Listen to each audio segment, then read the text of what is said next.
I want to thank the Time for Truth Committee for the opportunity to speak here today. It was back at the end of June, the last time we gathered at the front of this building, and we gathered today again just as determined as we were the last time, as this Tory Bill of Shame will go in front of the British House of Lords. When I last spoke with you all, I shared a bit about my family story. I'm Ryan Murphy. I'm the grandson of Terry McCafferty. My granddad Terry was murdered on January 31st, 1974, along with his work colleague James McCluskey out in Rush Park, Newton Abbey.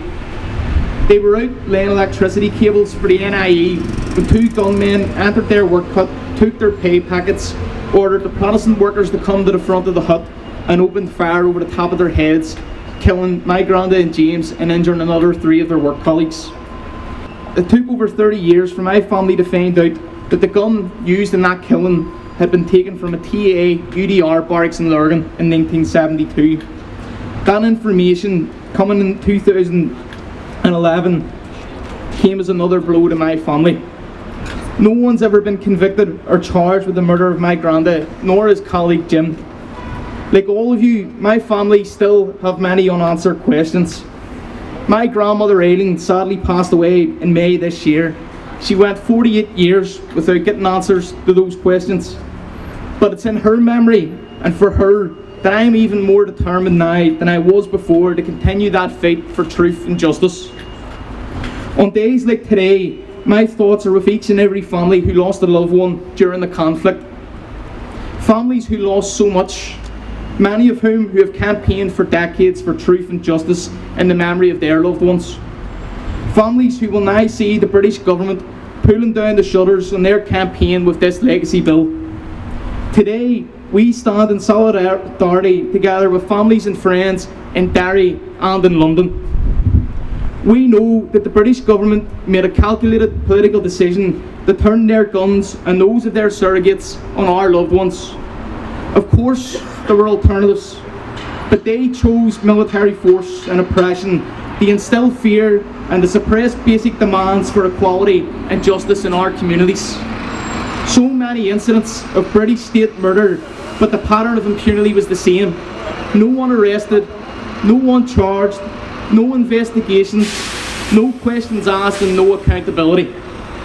The message was very clear then, as it is now. The British Army remains above the law. I know, and you know, that the British state was a key conflict protagonist who wants to cover up the role that they had in the conflict here. Our families and communities know full well the full extent of the murderous actions of the British state. They lived it. We all know about the policies and practice of collusion and shoot to kill. But despite obstacles and threats of retribution, our families have never given up. They've always stood tall. They've always stood up against injustice. Be in no doubt, it is because of our families, with our advocates and legal advisors, who have forced the British government into a position where they cannot face up to the truth.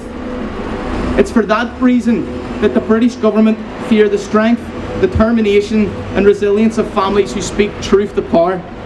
They fear us. They fear us because we stand together, united in our determination for truth, justice and accountability for our loved ones. The introduction of this legacy bill is evidence that the British government have much more to conceal and cover up from their dirty war in Ireland. Be in no doubt that the British government's legacy bill is about amnesties for state forces, denying investigations, avoiding accountability and cover up. The bill is designed to prioritise the demands of the British military lobby above the voice of victims. It represents a full frontal assault on the basic legal process and administration of justice. It's designed to protect both those in uniform and those in suits in Whitehall who were involved in the murder of Irish citizens. It's frankly insulting that this Tory government should seek to legislate to deny any family their right to investigation in line with human rights law or an inquest or a public inquiry. But that's their very clear intention. And the explanation for it is quite simple. Those in the political echelons in Downing Street and Whitehall know what's coming down the line, and they're doing all they can to block the truth. So let's be clear, This bill is unworkable. It will not deliver for victims and survivors. It's in breach of the Good Friday Agreement, and it's incompatible with international human rights obligations. But that is the price that the British state and British government is prepared to pay to protect those in Downing Street who know the extent of collusion and state murder, because it was they and their predecessors who planned it.